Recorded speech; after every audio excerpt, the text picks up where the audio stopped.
Evacuation is sold as the responsible choice. Authorities announce it. News anchors repeat it, roads fill with headlights moving in the same direction, and that movement creates a powerful illusion. If everyone is leaving, leaving must be right. But evacuation isn't safety, it's motion.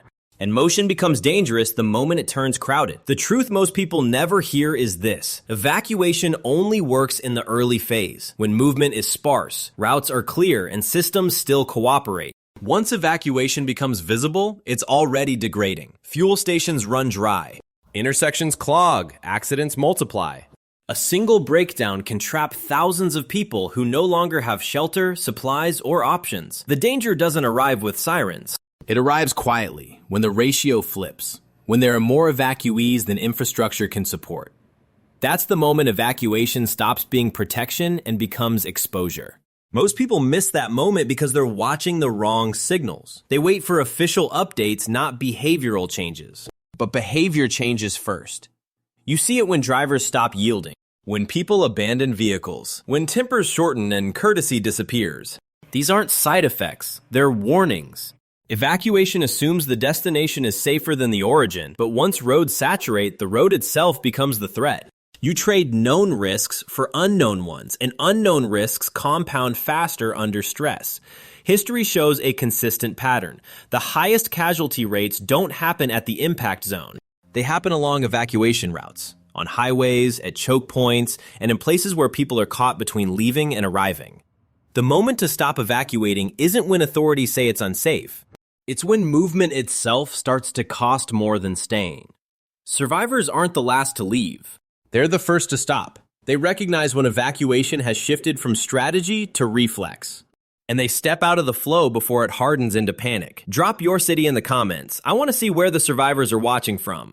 And hit subscribe while you're here. Once evacuation reaches mass scale, the road stops being infrastructure and starts being terrain. Highways aren't designed for uncertainty. They rely on timing, cooperation, and predictability.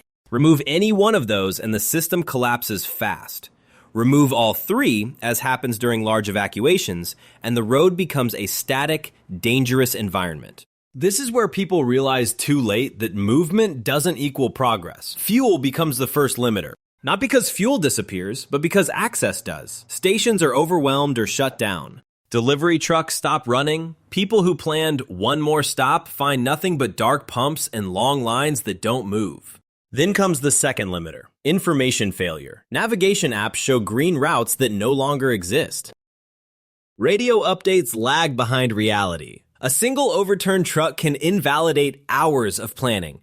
By the time you know the route is dead, you're already boxed in. The third limiter is human behavior.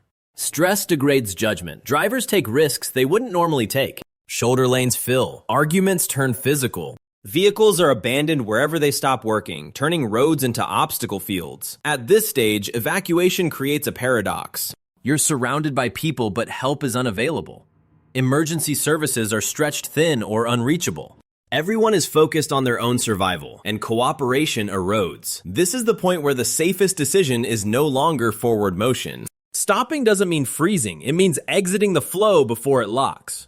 It means choosing shelter over speed, concealment over visibility, control over momentum. Those who survive this phase don't push harder, they disengage. They find places that aren't destinations, just pauses. Low traffic areas, secondary roads, structures that let them wait while others burn energy moving nowhere. The road doesn't kill you instantly. It drains you until one small problem finishes the job. Knowing when to leave the road is the difference between evacuation and escape. The idea of stopping feels wrong at first. Everything in your body tells you to keep moving. Movement feels active. Staying feels like surrender. But collapse punishes constant motion. Once evacuation density crosses a threshold, staying becomes the only way to regain control. Not staying forever, staying long enough to let the wave pass. This is where perception matters more than supplies. People imagine staying means being trapped. In reality, staying can mean choosing terrain that doesn't compete for attention. Places that aren't on the evacuation map. Areas that don't promise safety, but don't advertise danger either. Staying works when you stop thinking in terms of destinations and start thinking in terms of stability. A roof, water access, low visibility. Time. Time is the resource evacuation destroys fastest. When you stop, you regain the ability to observe. You notice whether conditions are improving or worsening. You conserve energy. You avoid injuries caused by fatigue and rush decisions. You let others reveal where danger actually concentrates. This is why many historical survivors didn't flee the farthest. They paused at the right moment. They let panic move past them like weather. The key isn't bravery, it's timing. If you stop too early, you may be exposed. Too late, and you're already trapped.